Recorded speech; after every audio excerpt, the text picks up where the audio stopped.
Assalamualaikum warahmatullahi wabarakatuh. Saya Bella Farisa dengan NIM 2019 12 01 50 0035 dari Prodi Tadris IPS Universitas Zainul Hasan Genggong.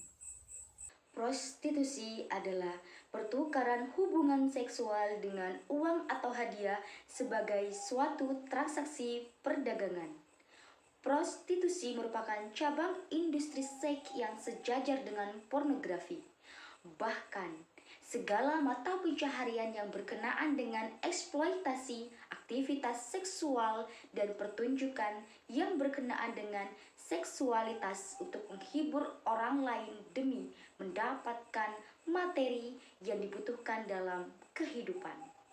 Dalam kehidupan manusia, pelacur dipandang negatif dan mereka yang menyewakan atau yang menjual tubuhnya sering dianggap sampah masyarakat yang nista dan hina. Ada pula pihak yang menganggap PSK sebagai sesuatu kejahatan yang dibutuhkan. Pandangan ini didasarkan pada anggapan bahwa kehadiran pelacur bisa menyalurkan nafsu seksual demi mencegah pemerkosaan. Seorang filsuf dan teolog bernama Augustinus dari Hippo mengatakan bahwa PSK diibaratkan selokan yang menyalurkan air yang busuk dari kota demi menjaga kesehatan warga kotanya. Jelas saja, PSK golongan bahwa yang ingin mengubah kasta melalui jalan pintas yang ringkas. Prostitusi yang telah merusak ideologi negara memang sulit untuk dihilangkan dari sebuah wilayah. Seperti yang telah saya wawancarai seorang wanita atau seorang narasumber yang bekerja sebagai wanita hiburan malam di sebuah desa. Nama saya Elsa. Usia saya saat ini 26 tahun. Saya berstatus ibu rumah tangga.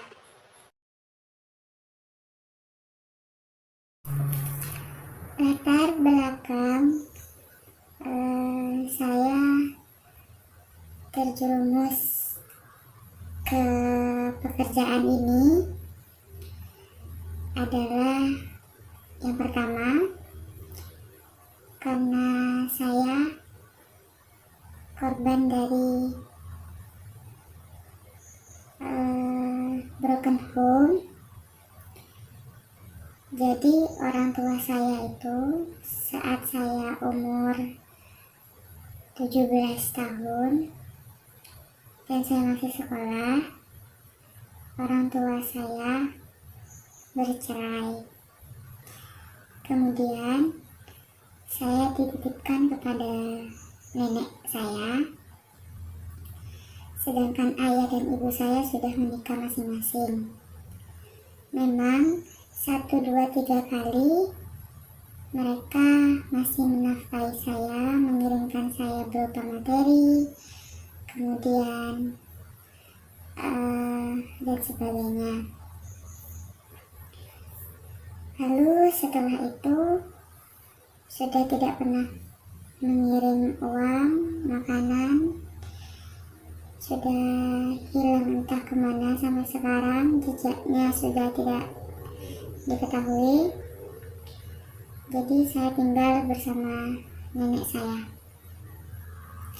Kemudian di usia 18 tahun saya memutuskan untuk menikah dengan pacar saya. Setelah usia pernikahan saya 1 tahun, saya dikaruniai seorang anak laki-laki.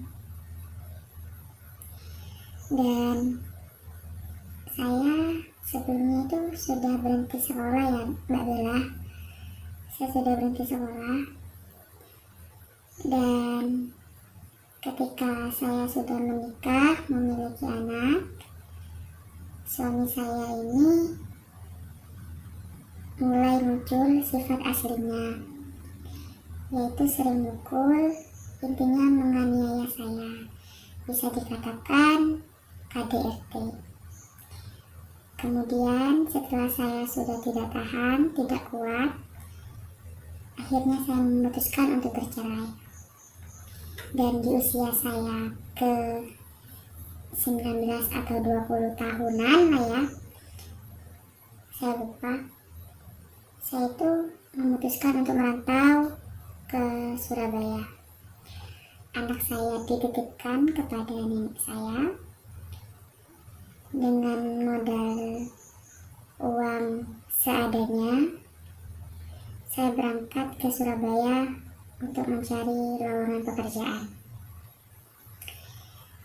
Setelah 2 minggu saya di Surabaya, dan saya tuh tidurnya kalau tidak di POM itu di musola Mbak Bella.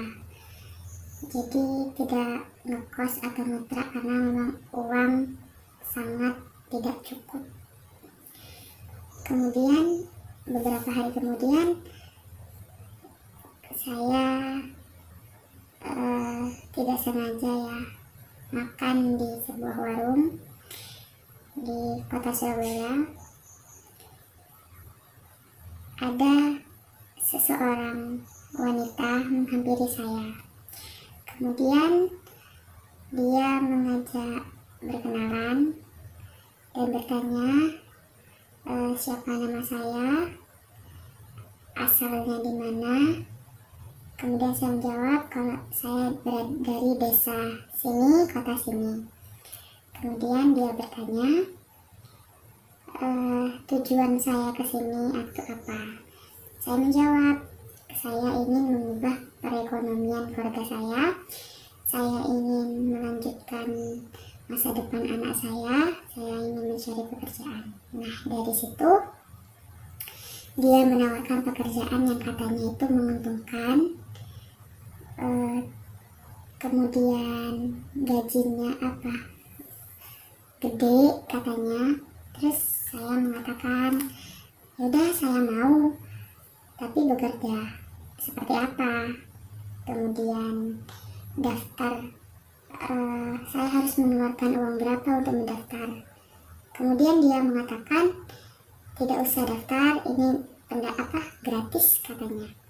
Tapi ketika sudah masuk ke dalam pekerjaan tersebut, nanti keuntungannya itu dibagi 2 berbeda. Jadi saya bingung, emang ini pekerjaan apa? Ternyata setelah diceritakan, dia menawarkan pekerjaan yang membuat saya kaget, yaitu menjadi wanita penghibur malam atau PSK. Setelah itu, awalnya saya tidak mau. Dia seperti merayu saya, dimana manisnya bekerja seperti itu. Kebetulan namanya juga pikiran sudah pendek, terus gak mikir ke belakang, udah tidak ingat Allah ya. Jadi saya mengiyakan, ya sudah, demi anak, demi nenek yang di rumah yang sudah merawat saya ingin mengubah roda kehidupan saya yang awalnya selalu di bawah. Saya ingin berada di atas, tanpa saya memikirkan dosa, tanpa saya memikirkan neraka, seperti itu. Dari situ saya sudah mulai bekerja seperti itu.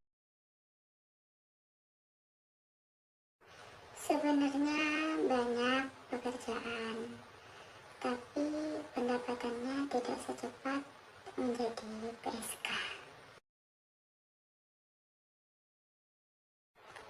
Untuk tarifnya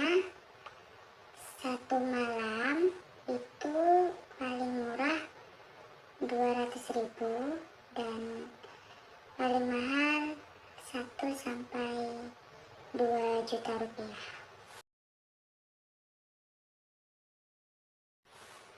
Pahit manis yang saya dapatkan, Mbak Bella, menjadi seorang PSK. Dari pahitnya yaitu yang pertama, ada konsumen yang tidak jujur gitu.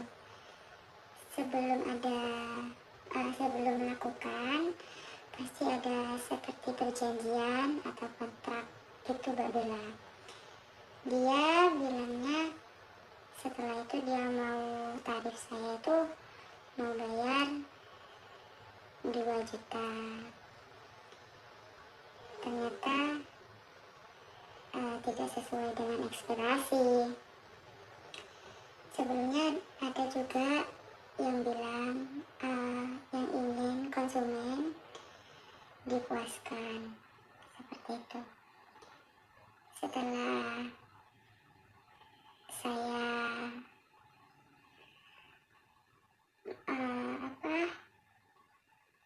mengabulkan permintaannya,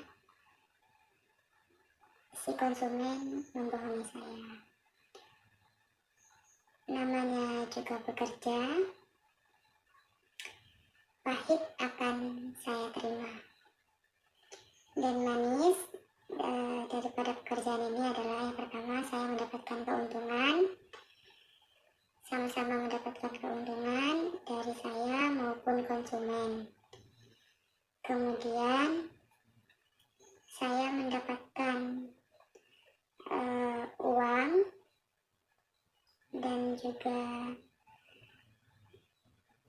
mendapatkan apa yang saya mau sebenarnya dengan pekerjaan ini. Lebih ke manisnya sih dari pekerjaan ini. Kemudian apa ya, Mbak Bella?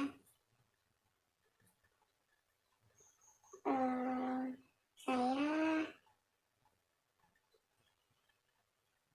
selama bekerja seperti ini, rezeki saya selalu banyak. Mungkin sebelum saya bertaubat, sebelum saya bertaubat, saya itu mikirnya enak ya dapat uang seperti itu. Padahal jalannya itu salah. Saya berhenti semenjak saya berusia 25 tahun. Saya memutuskan untuk berhenti dan saya memperbaiki diri saya sendiri. Saya bertaubat. Kemudian alhamdulillahnya ada yang mau menerima saya, ada yang ingin menjadikan saya seistri, dan sampai saat ini saya memiliki 3 anak, 1 anak sambung dari mantan suami, 2 dari suami saya ini. Dan saya saat ini sampai sekarang bekerja berstatus ibu rumah tangga. Terima kasih. Di sini saya akan menganalisis kasus PSK yang sudah saya wawancarai dengan menggunakan teori pertukaran sosial oleh Peter Blow. Jadi sudah jelas bahwasanya menggunakan analisis Peter Blow, analisis tersebut dari individu menuju struktur sosial, yang mana ada beberapa poin dari teori pertukaran sosial ini. Yang pertama, sama-sama mendapatkan keuntungan, saling menguntungkan antara Mbak Elsa dengan konsumennya. Si Mbak Elsa mendapatkan keuntungan berupa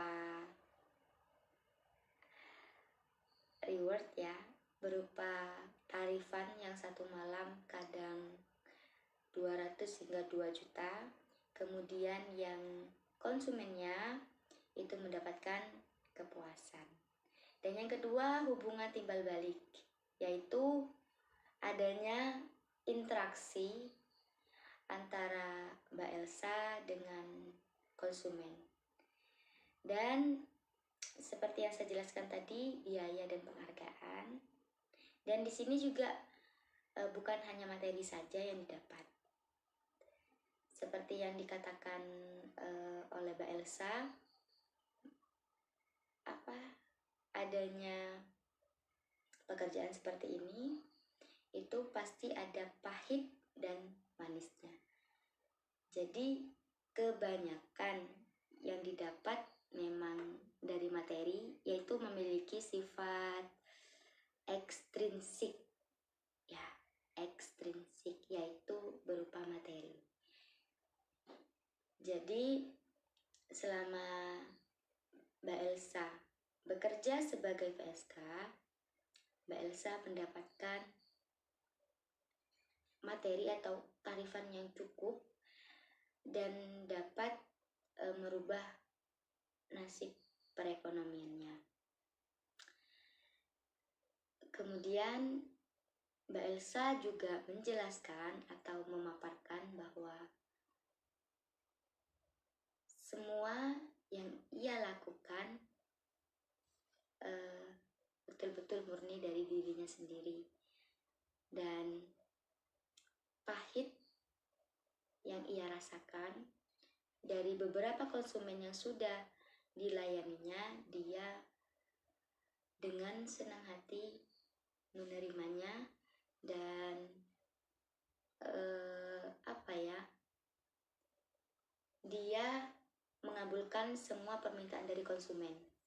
Semisal meminta kepuasan, durasi, kemudian adanya perjanjian atau kesepakatan dalam urusan tarif, seperti itu.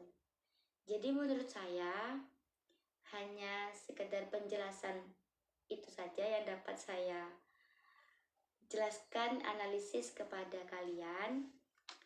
Semoga video ini bermanfaat bagi saya maupun yang menonton.